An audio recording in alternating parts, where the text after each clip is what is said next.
Okay, Laser Range viewers, I think most of you can recognize this. This is a M16 or AR-15 20 round magazine. This happens to be the Universal made ones, West Haven, Connecticut. And I have 5.56 here. And this is running my Accurate Arms on AA 2230 and 55 grain full metal jacket by Hornady, loaded on the good old 650, and happens to have federal military brass back when they were running Lake City. And I've got what looks like a FAL. Yeah, it does. It looks like one. If it looks like one, it walks like one, or it fires like one, it must be an FAL. But watch this, guys. Look at that. It goes right in this bad boy. Let's see what he'll do at 100.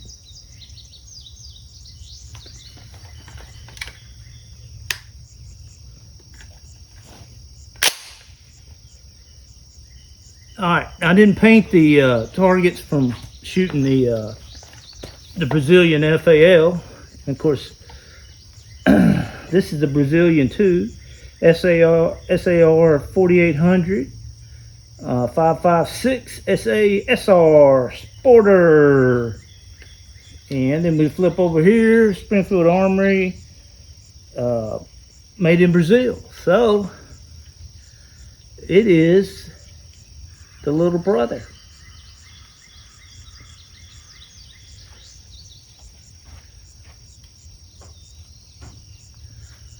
Okay, 100. I guess I need to take the safety off.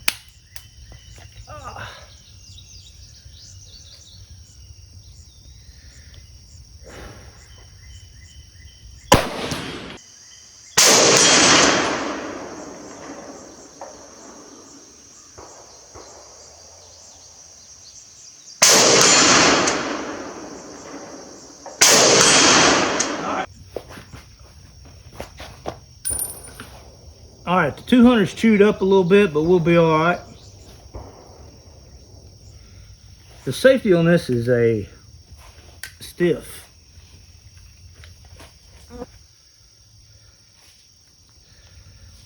Okay, 200, sights on 200.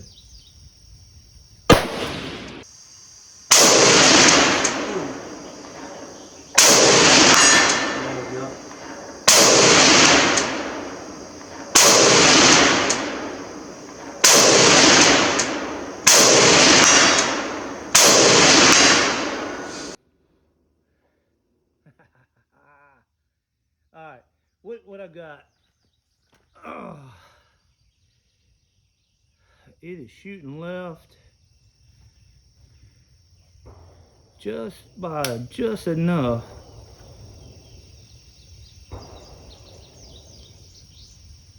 And I think the rear sight is all the way over right as far as it'll go, or as far as I want to turn it, because it's not too hard to snap the ends off of this. So I'm gonna have to use the left side of the front sight.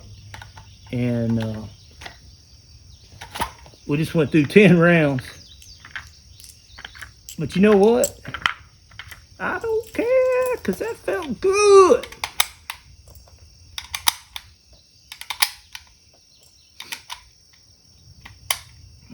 Now then shot, I don't know how many I shot on the 308, but it was fun too. It doesn't beat you. And it's finally starting to cool down out here a little bit. Feels pretty good. So we're at 200. I think, I'll look at the thing. I think our elevation's pretty good. I'm having to use that left side. Okay, I have not shot this gun at 300, so this ought to be interesting.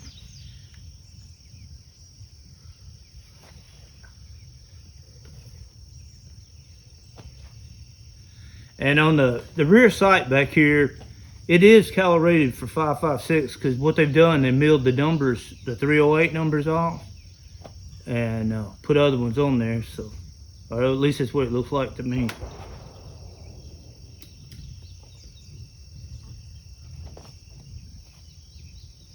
Well, if y'all ain't never lived in the South, it is really not that hot today. But man, that humidity is all over me.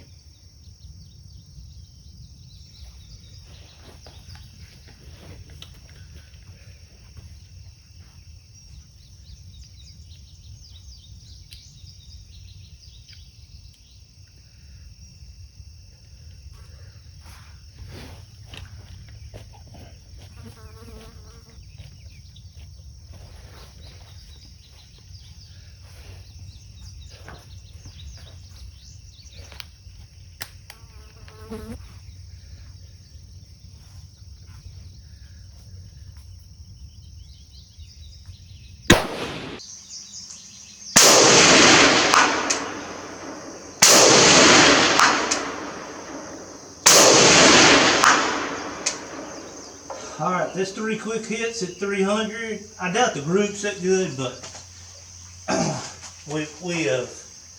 we'll move on.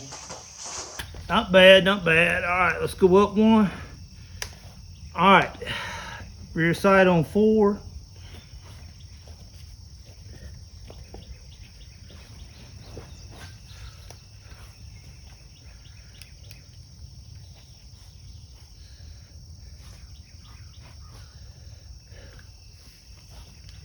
Well, I'll tell you, that's safety on this needs worked over.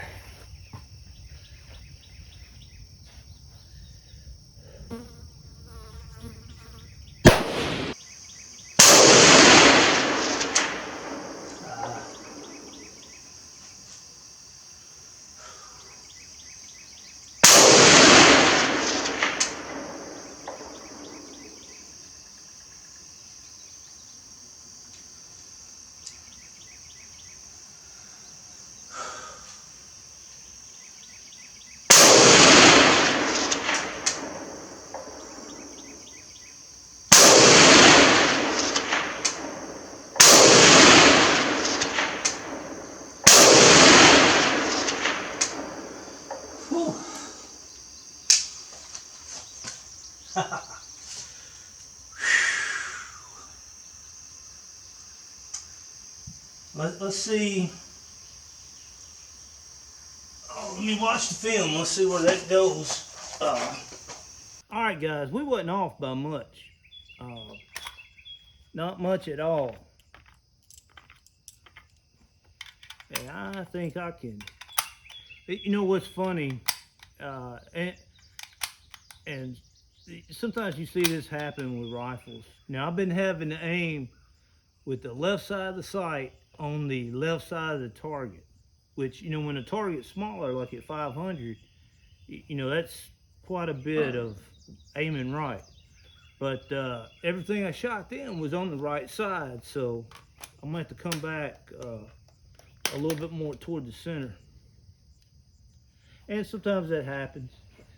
Oh.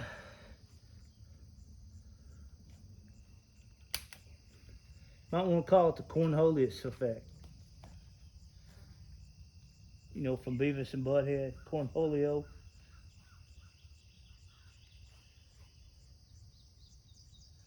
Elevation looked pretty good though.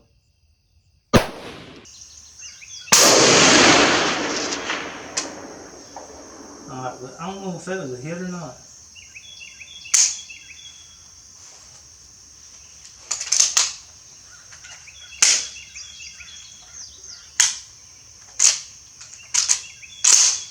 It would help if I put that magazine in there.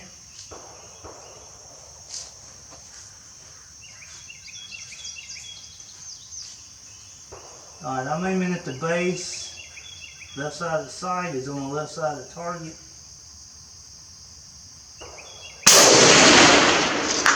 Alright, there's a hit.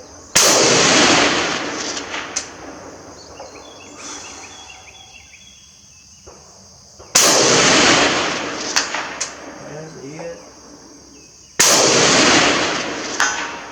There's the hit. Okay. Figured it out. And I honestly think when we go to 5, I could probably shoot that on 3. And definitely when I go to 5, I'm gonna leave it on 4 because it was a good half a target high, so it should be all right. So let me move the camera to 5, and we'll see if it'll do like its big brother. This one is throwing a lot on my glasses. That's all right too. Ooh. Okay, we're gonna leave it on 4.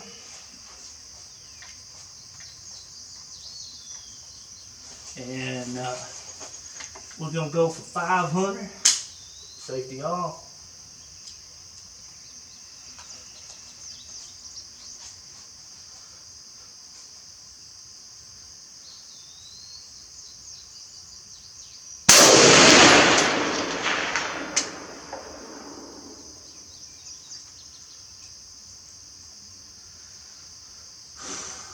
My glasses are starting to fog now.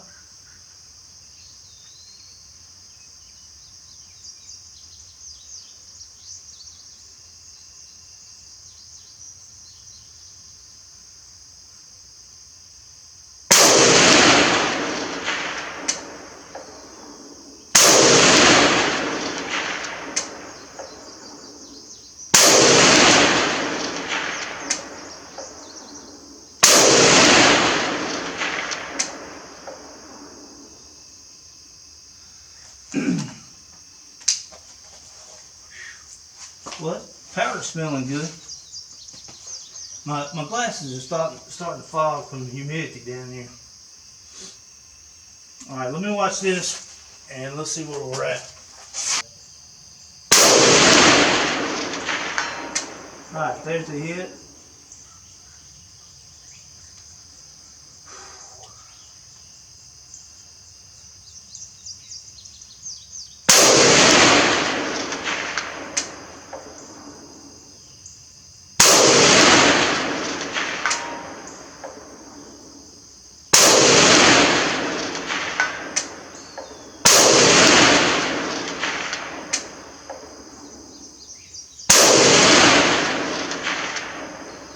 Okay, there's some shots. We did make some hits. I had to say, this is a little harder to shoot than an AR. Trigger's not quite as good. Nothing you couldn't mess around and smooth it up and fix.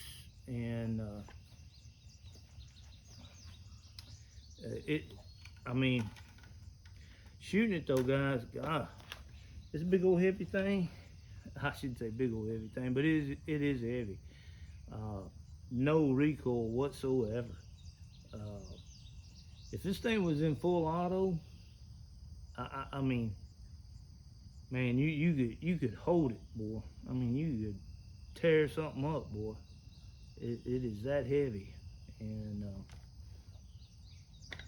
I don't know. We'll cover it more at the end. I'm gonna combine both the FAL and the SAR into one video because this is so unusual. But as you can see, we did go out to 500. Went out with the FAL at 500.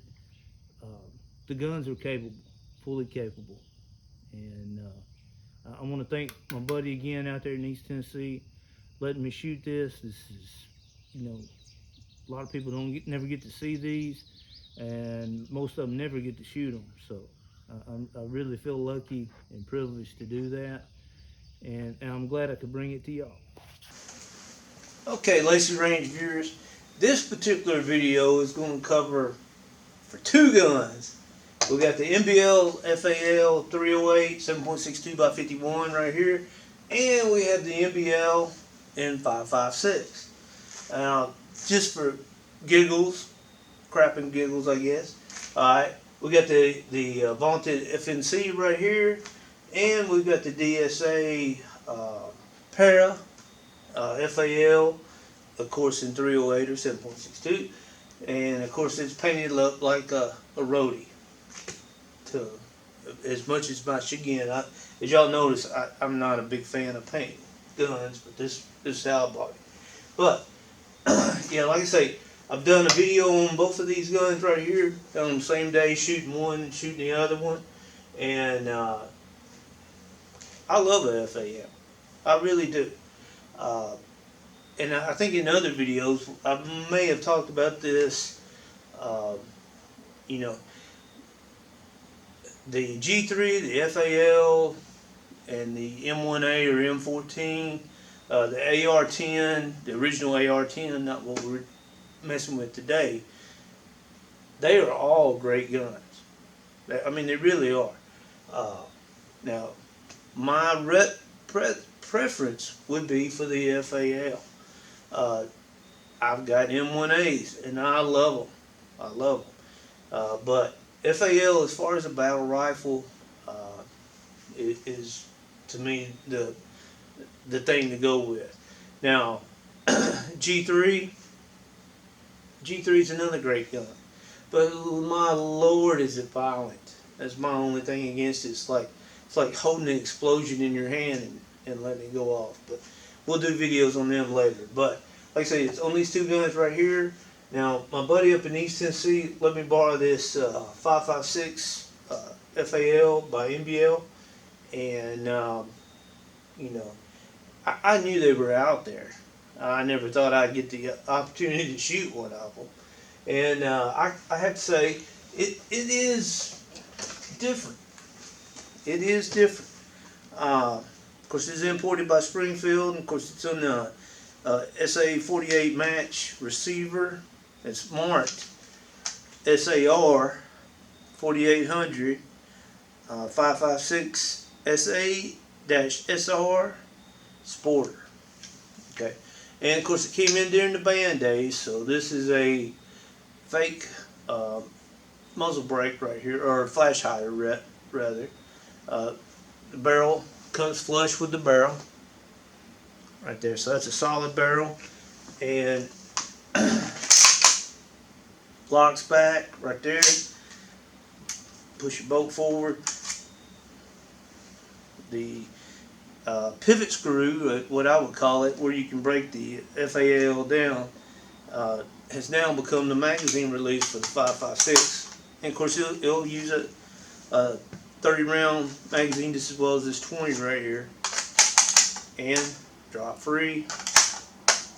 Locks up good. Bolt release, same place that it always is on the FAL. Safety right here, and this is significant. Charging handle on the left hand side. Regular FAL sights. It is marked a little bit different.